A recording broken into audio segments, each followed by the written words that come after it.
Hello and welcome, I'm your Code Monkey, and here let's check out the top new games made with Unity launched in November 22. The reason why I make these videos is to show you everything that the engine can do. The only limit is really just your own skills and imagination. The variety and the awesomeness of the games shown here really puts that to the test. All of these games are uniquely impressive, so the list is in no particular order, except for the number 1 game that is my personal pick of the month. By the way, I'm currently working on my own Steam game called Total War Liberation. It's a game with tons of systems, open world, survival, crafting, automation, strategy. Check out the Steam page, add it to your wishlist, and follow for devlogs. Alright, so starting off at number 10 with one of the more unique, interesting releases this month, here is Pentment. This one is made by Obsidian, so that's the same studio that made Fallout New Vegas, Pillars of Eternity, The Outer Wilds, and a bunch more. It's great to see such a big, well-established studio go for Unity for one of their more smaller scale projects. The game itself has a very unique look. Everything looks like it's taken from some kind of medieval parchment. The game is a story-focused adventure game, so there are lots of choices to make, mysteries to uncover, and a very interesting world to explore. This one looks like a great game to play in order to research this very unique style that they have built. Next up, here we have another entry in the highly popular vampire survivors-like genre. You control a hero against hundreds or thousands of enemies. There are tons of particles flying all over the place, lots of attacks to dodge, lots of enemies to study. You can choose from 14 characters and build it from a huge selection of over 150 skills. There are plenty of bosses to encounter and lots of randomness to make every run unique. There's tons of games like this one nowadays, but this one does seem to be one of the better ones. Also, some of you may notice the assets. I don't think they are necessarily from Cinti, but I do think they are from an asset pack, and once again note how that did not stop the game from being massively successful. It already has over 6,000 very positive reviews and the game costs $10, so this is a huge hit. Next up here is Against a Storm. This one is an interesting city builder that mixes elements from something like Civilization with a large hex world and also combines it with some roguelite elements. It looks like a very unique, very strange mix.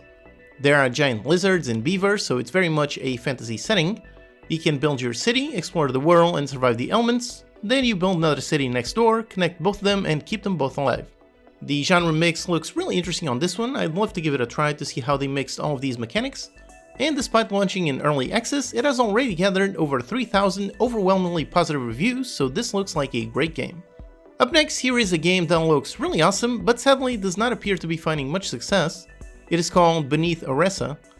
It's a fighting roguelike deck builder that's a nice mix, and visually the game looks excellent. It's got lots of thick outlines, some great animations and effects. I really like the visual style. The game has tons of cards for doing all kinds of actions. You go through a random path and try to get to the end. So it looks to be very well made with some nice compelling gameplay. Sadly, it only has 180 reviews despite having excellent production value. Hopefully this is the kind of game that will have a huge tail and sell well over time. It definitely looks like a high quality game that should be doing much better than this. Up next, here's one that's kind of a personal pick. It's Doraemon Story of Seasons, Friends of the Great Kingdom. For me, I grew up watching Doraemon. I absolutely loved it. I dreamed of having a magic pouch where I could grab all kinds of awesome gadgets. I used to watch the Spanish dub, and watching this is how I actually learned all of the Spanish that I know. So this is a bit of a nostalgia pick for me, but the game itself does look pretty interesting. It's a farming, village life sim game. So you grow a bunch of crops, you raise some animals, then you use a bunch of Doraemon's secret gadgets to help complete a bunch of quests for some friends. Visually it looks really great. It has some very inviting colors, everything looks calming and relaxing, and it perfectly matches the source material. It even has an interesting 2-player mode, so if you want just a chill, relaxing time, then this looks like some great fun. Next up, for something a lot more intense, here is Among Us VR. This game is perfect for VR. One of the main mechanics in the original game is line of sight, so putting it in first person in VR makes so much sense. I'm guessing you already know about Among Us. One person is an imposter who must kill all of the other crewmates. And those crewmates must avoid getting killed while doing all kinds of tasks. You can call an emergency meeting and you have proximity voice to talk to those around you, so basically if you enjoy Among Us and you have a VR headset, then this looks like lots of fun. I'd be curious to try it out to see how they implement the tasks in VR. Up next, here's one with a really nice style and some interesting gameplay. It's Ship of Fools. It's a seafaring cooperative roguelike. Play with a friend and embark on a journey. Explore a randomized world with tons of dangers lurking around on every corner. You can choose where to go, land on some mysterious islands and grab some loot. The boat itself is your health bar, so make sure you don't let it sink. Man the cannons and defend it at all costs. So this looks like another great fun co-op game. Then for something with some extremely unique gameplay, here is The Past Within.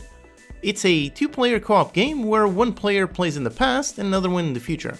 It takes advantage of Unity's super broad platform support, so this game runs on anything. So for example, you can play on your PC and your partner can play on a phone or a Steam Deck.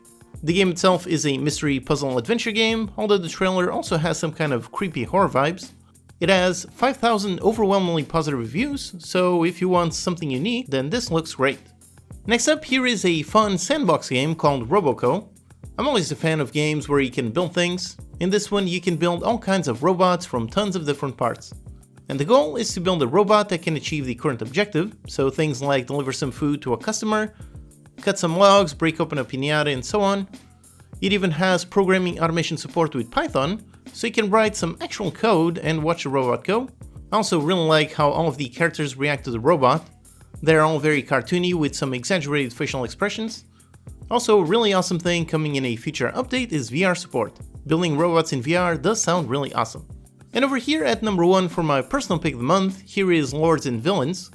For some reason, Villains is written with an E and not an A. It's a bit strange, but alright.